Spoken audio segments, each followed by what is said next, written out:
ఇక డీటెయిల్స్ చూస్తే డ్రగ్స్ పై ప్రభుత్వం యుద్ధం ప్రకటించిందని, యుద్ధంలో ఎన్ఎస్ఎస్ వాలంటీర్లు కూడా కలిసి రావాలని సీఎం రేవంత్ రెడ్డి పిలుపునిచ్చారు. యూనిఫామ్ లేని పోలీసులు ఎన్ఎస్ఎస్ అని మోరల్ పోలీసింగ్ చేయాల్సిన బాధ్యత కూడా ఎన్ఎస్ఎస్దేనని అన్నారు సీఎం. ఇక జేఎన్టీఏలో ఎన్ఎస్ఎస్ ఆధ్వర్యంలో మాదక ద్రవ్యాల నియంత్రణ, మహిళల భద్రత, ట్రాఫిక్ క్రమబద్ధీకరణపై అవగాహన కార్యక్రమాన్ని నిర్వహించారు. ఇక ఈ కార్యక్రమానికి ముఖ్య అతిథిగా హాజరయ్యారు సీఎం. ప్రత్యేక తెలంగాణ రాష్ట్ర ఉద్యమంలో కీలకంగా ఉందని విద్యార్థులను చెప్పారు. అలాంటి విద్యార్థులు డ్రగ్స్కు బానిస అయితే ఈ సమాజం ఏం కావాలని ప్రశ్నించారు. డ్రగ్స్ వల్ల యువత నిర్వీర్యం అవుతుందని కూడా ఆవేదన వ్యక్తం చేశారు సీఎం రేవంత్ రెడ్డి.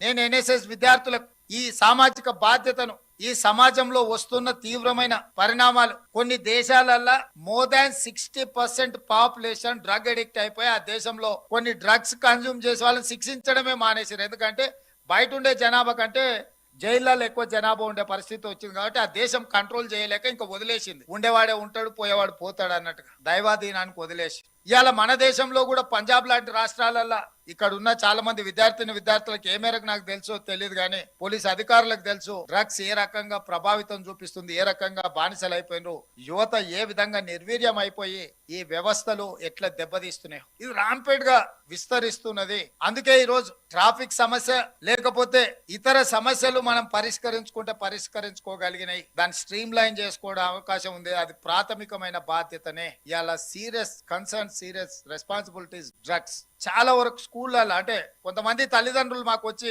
చెప్తుంటారు, పోలీస్ అధికారులకు కానీ as head of the state chief minister గా నా దగ్గర కూడా కొంతమంది వచ్చి చెప్పుకుంటుంటారు, మేము 100,000 కోట్లు సంపాదించడం, మాకు ఉండేది ఏకైక కూతురు, ఆ అమ్మాయిని ఎవరో ట్రాప్ చేసిండ్రు, లేకపోతే అమ్మాయి డ్రగ్స్ కో లేకపోతే ఫ్రెండ్స్ తోనే ఇట్లా అయ్యిండ్రు, మేమేం బయటికి చెప్పుకోలేము, కంప్లైంట్ పెట్టలేము, ఇట్లాంటి సమస్యలు ఉన్నాయి, ఏం చేయాలని. పెద్ద పెద్ద ఫీజులు కట్టే స్కూల్లో అన్ని మానిటరింగ్ చేస్తుండ్రు అని మనం అనుకుంటున్నాం. అనుకున్నంత గొప్పగా అక్కడ పరిస్థితులు కూడా లేవు. అందుకే స్కూలు కాలేజీల యజమానులను మేము స్పష్టంగా పిలిపించి, ముఖ్యంగా పోలీస్ అధికారులతోని వాళ్ళందరినీ పిలిపించి మేనేజ్మెంట్స్ కూడా ఈ విధంగా కూర్చోబెట్టి వాళ్ళతో మాట్లాడి సైన్సో, ఫిజిక్సో, మ్యాథమెటిక్సో, ఇంగ్లీషో, అదర్ లాంగ్వేజెస్ సబ్జెక్ట్స్ నేర్పించడం కాదు, మీ పిల్లలకు మారల్ పోలీసింగ్ నేర్పించండి. నేను ఎన్ఎస్ఎస్ విద్యార్థి